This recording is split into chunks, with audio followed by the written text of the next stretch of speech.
from I Dream in Soap. Welcome to my channel and thanks for dropping by. Now this video is something different.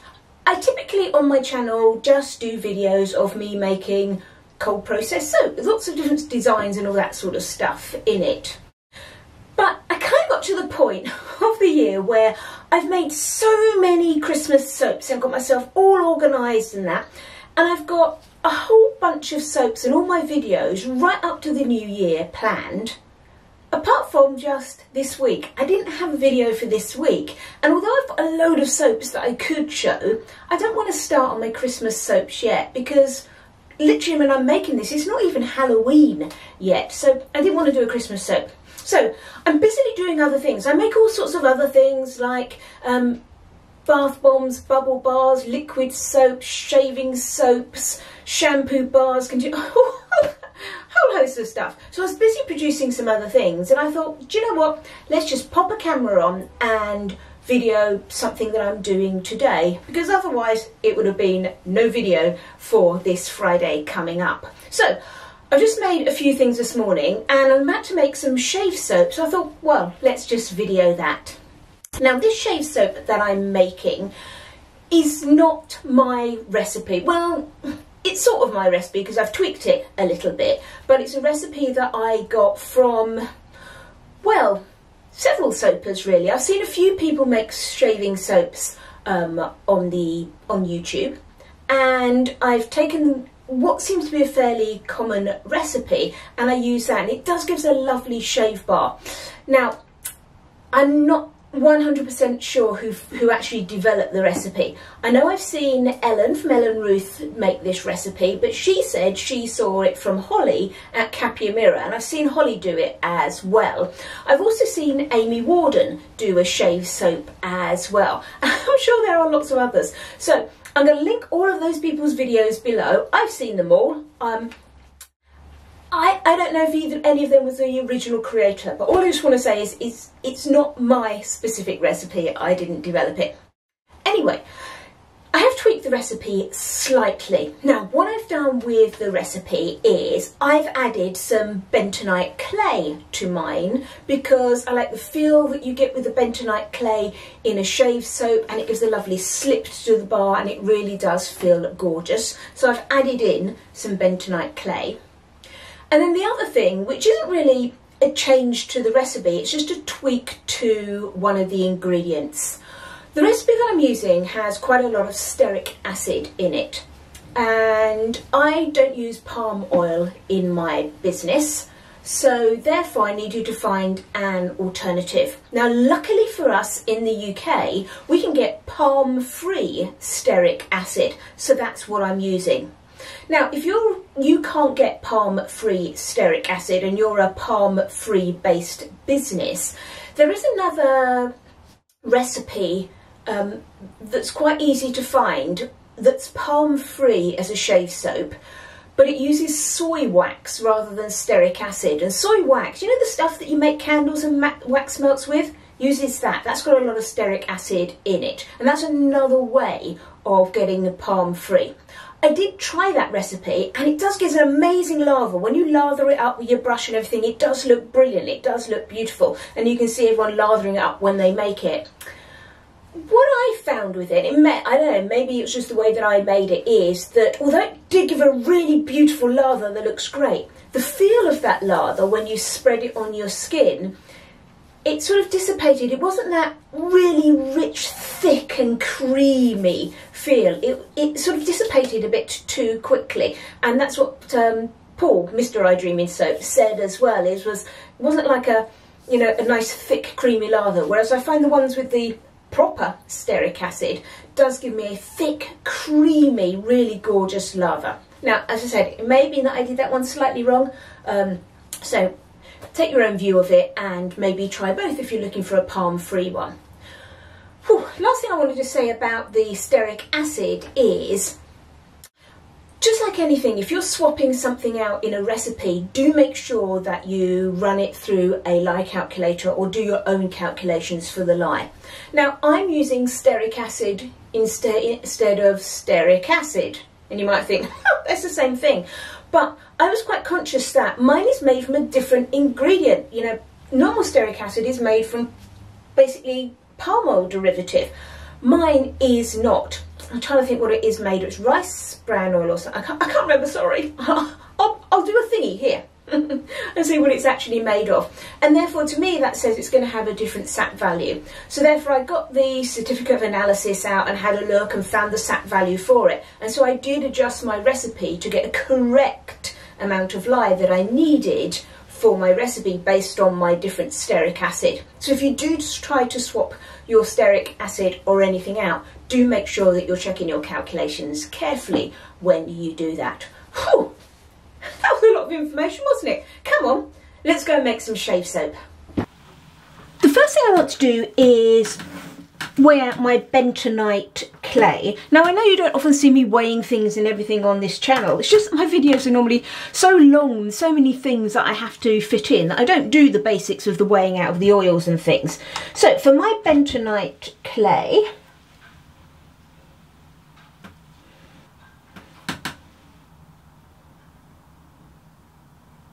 now if you're using clay in a recipe, you can either do it like this. I do it like this as I find it a good way to add in for this type of soap, but certainly there's nothing to stop you sort of blending your bentonite clay into your oils up front. And then for my fragrance, I'm actually using French lavender in mine. So this is going to be an essential oil.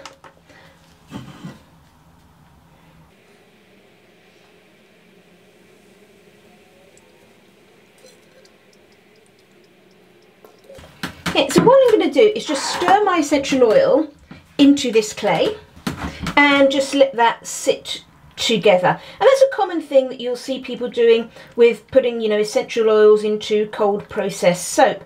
And I find it works well as well for these shaving soaps. I find it always helps disperse the essential oil, because when we get to the phase when we need to mix our essential oil in, you're dealing with quite a thick substance that you're trying to mix into. So trying to mix a very fluid liquid into a thick substance can be tricky. So I find this actually works really well. Now, I know it looks a horrible colour. Don't worry, we'll get nice white shaving soap.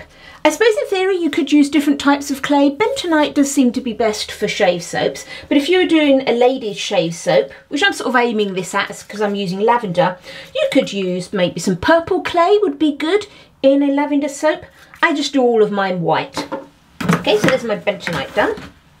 So now our oils. So in here I've got my palm-free stearic acid, and I want to add in some shea butter.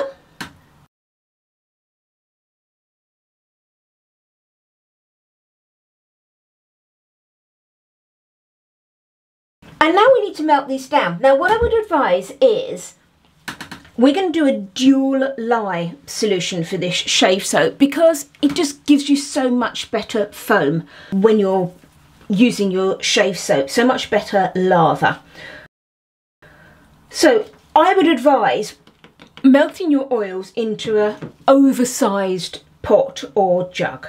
Okay, so therefore that's why I've got these fairly small amount of oils in quite a large jug, because we can get some volcanoing of our soap, so make sure you do that. So I'm just going to melt those down. They will take quite a bit of time. That stearic acid will take a bit of time to melt. Don't melt your stearic acid separately. It does actually melt better if you melt it with other oils. So therefore just pop them all in together and get them melted down, and I'll come back when they're all melted. Let's deal with our lye now.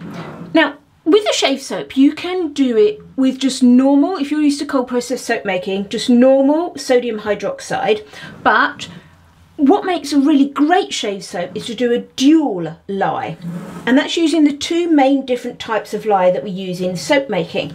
Now, the first of those is sodium hydroxide, our normal lye that we use for cold processed soap. Now, I have some small pots.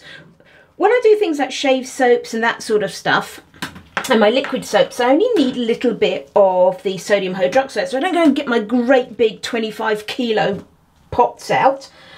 I keep these in some little vacuum seal tubs with a tight lid on and some, as you can see, these desiccator packs in them to keep them nice and dry, because I only use a little bit at a time, and then I vacuum all the air out them to keep them in good condition. Because what you don't want to do is end up finding, especially with something like your potassium hydroxide, it can just, you know, just lose its power very, very quickly. So let's just weigh this out. So I've got a little bit of normal sodium hydroxide. Now, sodium hydroxide is what we usually normally use for making our bar soap. So therefore, this will turn your soap solid. So by combining some sodium hydroxide, and I'll seal that bag up properly in a minute, with some potassium hydroxide. Now, potassium hydroxide is for liquid soap. So what this does is it makes a bar of soap that's actually softer. And this would actually be, if you pushed it quite hard, it would actually be a little bit mouldable. So if you had a soap bowl, you could push the puck of soap into the soap bowl. But what its main purpose is it enables the soap to lather so much better. Because it's slightly softer, you get an awful lot of lather off it. So let me just pop this in here and get the right amount.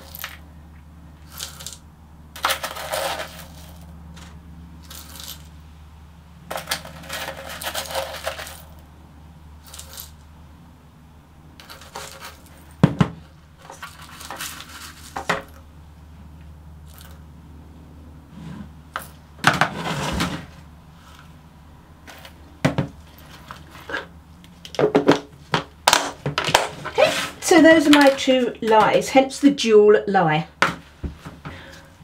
Okay, so other than that, let's just get these lyes mixed as normal.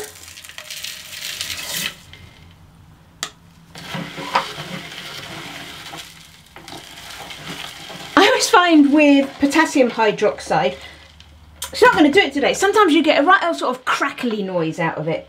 Okay, so there's that made up, and as normal, just stir it until you've got that dissolved.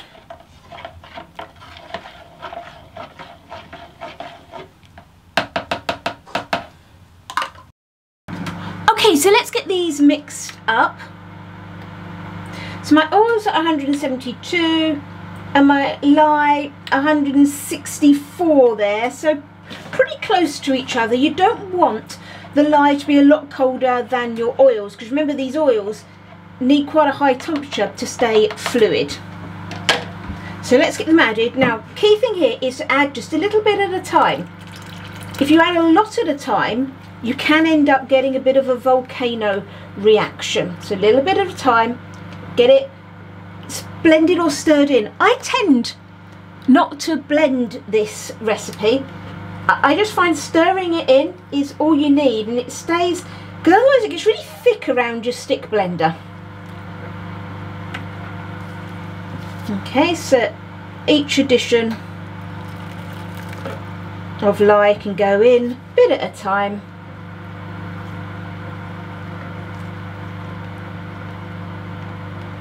And what you'll find with this is, if you know anything or if you've done hot process, this will then push this soap through those sort of hot process stages without the extra heat of hot process. The reason why we call hot process is because it has heat added during the making phase. Cold process, we don't add any extra heat. Okay, so let's get the rest of that in. But can you see here, because everything here is so hot and the stearic acid just really reacts very quickly, we've got sort of that mashed potato stage, the apple sauce stage. Sorry if you're a hot process person, I know maybe I'm getting these stages a bit muddled up. I don't really make hot process, but can you see how that's kind of doing the same sort of things? And I didn't need to blend this. And what I'm looking for is, I'm looking for the point that it goes creamy. Okay, so slightly smooth and creamy. And then at that point, I'm gonna stop. So here's still a bit apple saucy or whatever-y.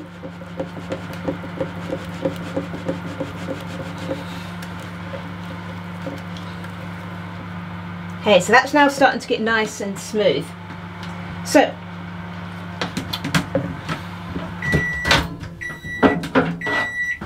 now what I also do is my tube that I use, my acrylic tube, I heat it up in the microwave so that that's nice and hot too. So I've got more chance of keeping all this lot in the pot nice and smoothly.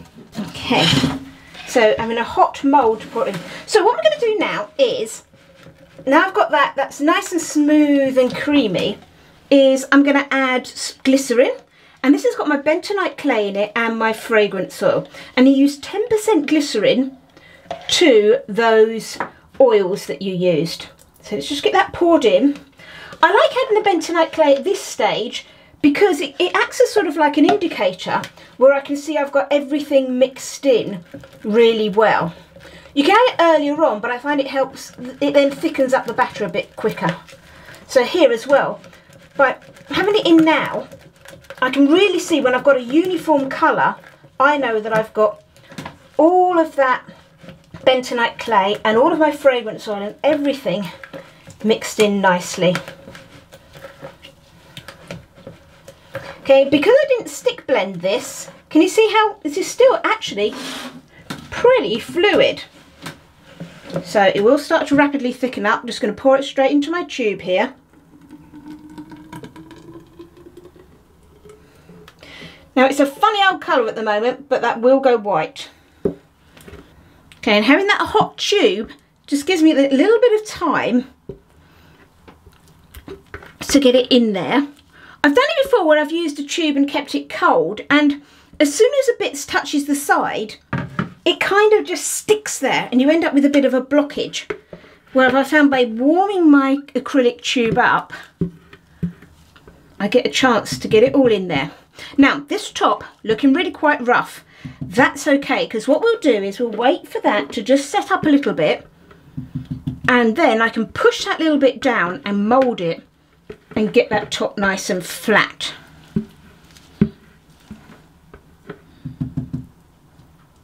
I'm going to try and push it down a little bit, give it a bit of a chance of being a bit straighter.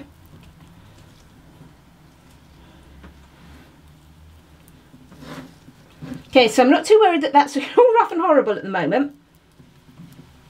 That will be fine. Okay, so I've got actually a pretty nice smooth, oh that's gone really dark, hasn't it? A pretty nice smooth, because I can sort of lift it, I don't know how well you can see that. Gosh, this light's being rubbish, hang on, let me try again. See, that's quite nice and smooth in there, and it poured in there quite nicely. Okay, so I will pop my little lid on and just leave that overnight. Let's get this cut then. It's not going to be very much exciting to see in the cut. It's just going to be a white bar of shave soap. I just cut mine on my normal multi-bar cutter because I find that size, my normal 2.5 centimetre size, is great.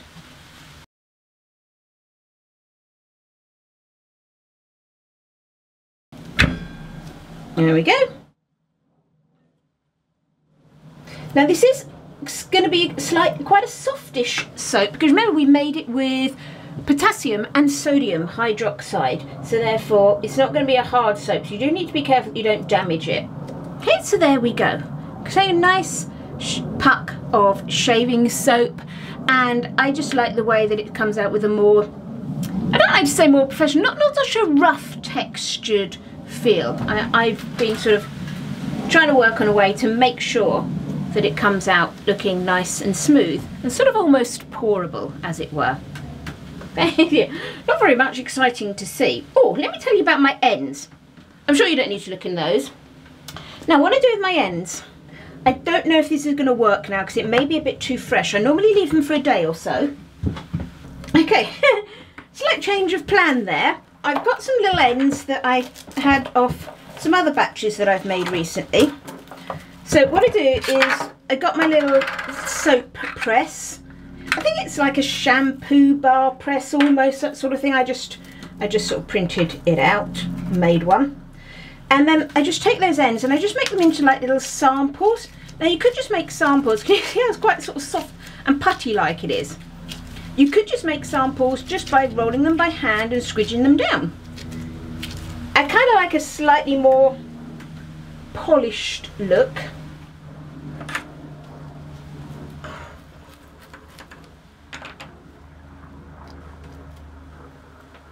So I'll just press them. Don't press too hard because it's quite a soft soap.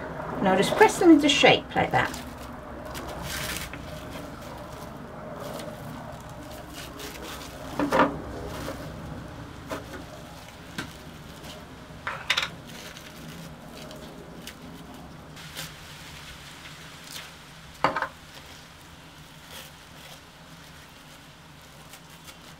Okay, so that's a nice little sample that can be given to someone.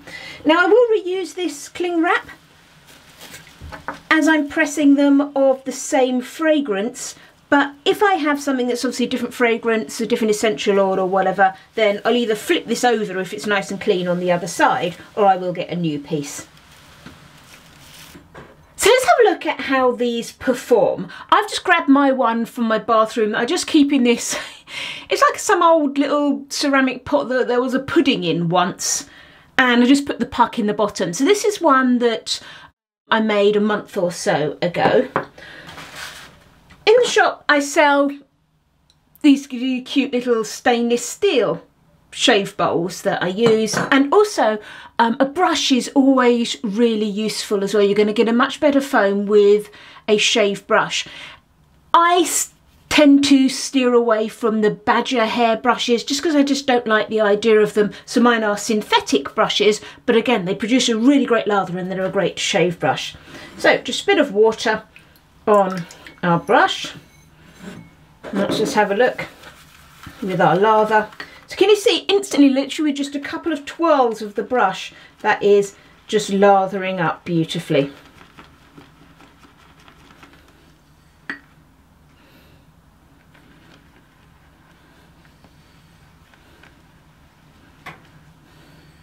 Okay, so it gives us a great shaving foam, and it's also a nice stable foam, and it's a nice thick foam. And I've not noticed a difference. I did test the recipe with the normal palm stearic acid with the palm free stearic acid because I wanted to just make sure that both of them performed the same, and they do seem to perform exactly the same. I've not noticed any difference in the lather. I'm making a bit of a mess here, but got a bit carried away with my foaming there, wouldn't I? You really wouldn't need that much for a shave, would you? And just to finish off, here's a little photo of our foamy shave soap. It was very well behaved shave soap. It took me quite a while to faff around with backgrounds and things, and the foam stayed lovely and stable and didn't start dripping all over the place. I hope you've enjoyed this video and you like the foamy shave soap. If you'd like to see what I'm making in the future, why not subscribe to my channel? And if you've got any comments, please leave them in the comments section below. Thanks for watching everyone. Happy soaping!